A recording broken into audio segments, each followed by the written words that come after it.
Alright, here we go. Welcome back to my channel. Here's your boy, Forex Noipy. And today, Diyos ko po mga kanoypi, this is probably the most catastrophic event in the market. Stock market, okay. Pero damay-damay kasi yan, ipapaliwanag ko sa inyo mabuti ha. So stay tuned, subscribe, mag-like ka na. Pero bago yan, intro muna tayo, brah.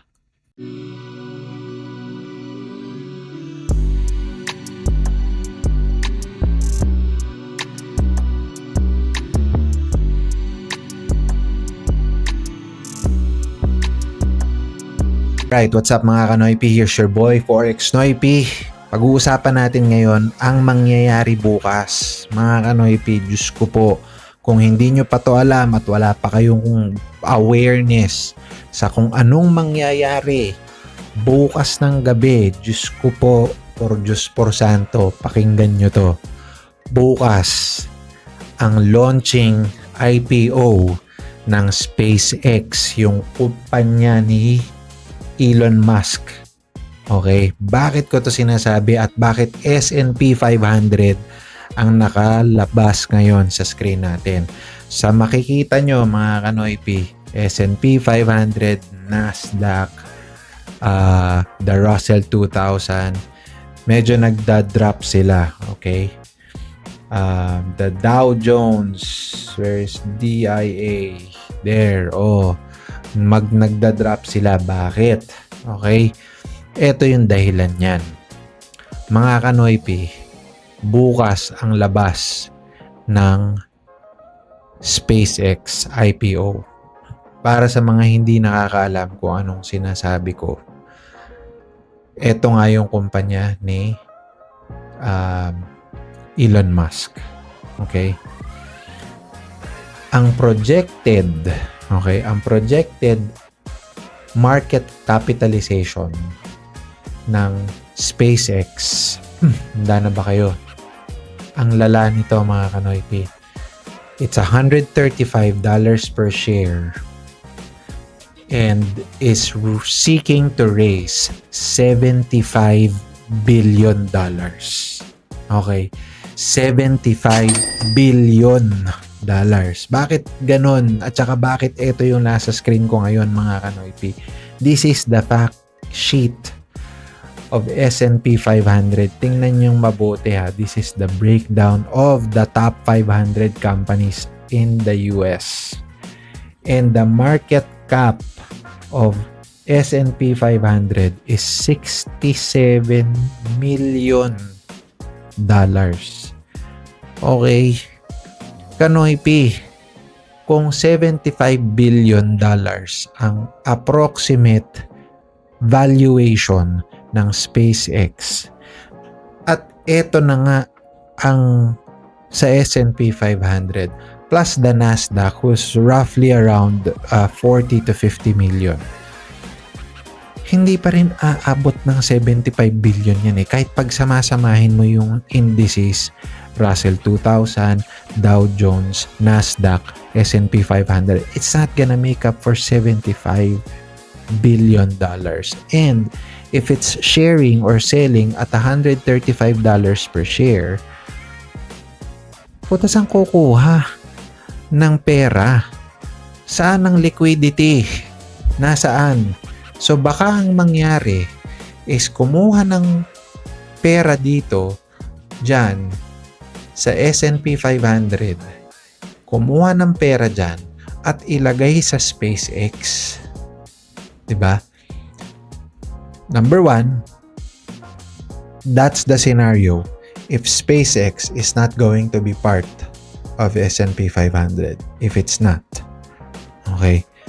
If it is, saan pa rin kukuha ng liquidity para makapag umabot siya sa valuation ng $75 billion. Okay.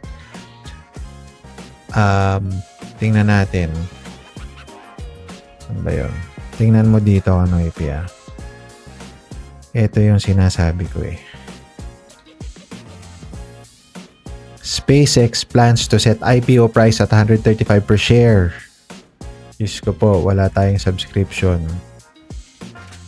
targeting a record of 75 billion to raise according sa Reuters. Okay. So ngayon mga kanoypi, kung ako lang to being a trader myself, a fundamental geek myself, I would like to stay out of the markets until tonight and see what's gonna happen. Okay? Yes, gold is here and it's ripping to the downside. Amazingly, I have a position in GLD. Pero small position lang to eh. I have a position in the Dow Jones, which I think I'm gonna stop out by tomorrow. Pero end of the day, kanoypi, this has never happened. Kadalasan, pag may IPO, anong nangyayari? Akit muna yan, tapos babagsak. Pero again, pag bumagsak yan, saan kukuha ng liquidity to raise it up to 75 billion, right? We don't know.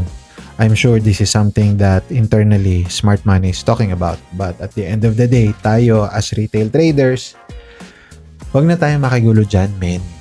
Wag na. Intayin na lang natin kung anong mangyayari. Ako personally, kasi pag tinignan natin ngayon, the market's a bit volatile. If you look at the VIX, it's up 8.95%. Not at the highs, but this one's telling us something's going on, something's volatile, and something's causing the volatility. Yes, CPI went out, but then again, CPI is just parehas lang eh.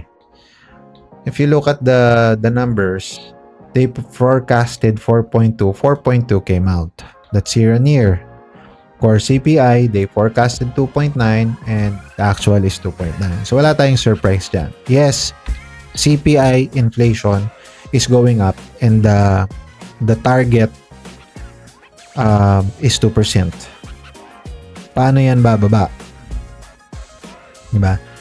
So, depende sa magiging outlook ng Feds, but in my opinion, again, this is just my opinion, kailangan bumaba yung inflation. Mapababa nila yung inflation for good. Kasi if we look at our data here, no, tingnan natin yung data set natin. Let's look at economic data, inflation data year on year. So this is from 2025 January until today. That's the highest it's been. Right? It's so hard to predict what the Federal Reserve is going to do. Pero para sa akin lang, kung ako, pabababain ko yung inflation, tataasan ko yung interest rate. Lalakas ang dolyar. Pero, base sa movement ng DXY, yes, it's on an uptrend. It's spiked up. Gold's coming down. If I look at yields, it's coming up. I have a position on TLT. Treasury bond, a short position, which is, it's not, yes, it's in profit, but it's not like ravaging up, right? This one tells me that there's not a lot of injection of money movements yet, and I think that's gonna change in the next succeeding days. Remember, we still have PPI that's coming out, so something to watch out for, no?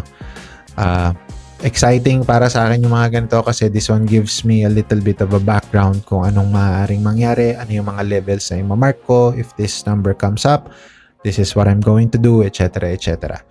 Okay, so mga kanoypi, tandaan nyo, SpaceX is a big thing. It's coming out tonight.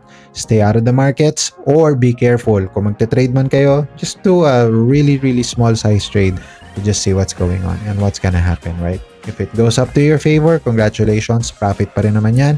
If it doesn't, at least hindi masyadong masakit kasi you didn't put a lot of risk. Okay? So, yun lang mga kanoypi. Mag-ingat kayo, trade safe, and I'll see you on my next video.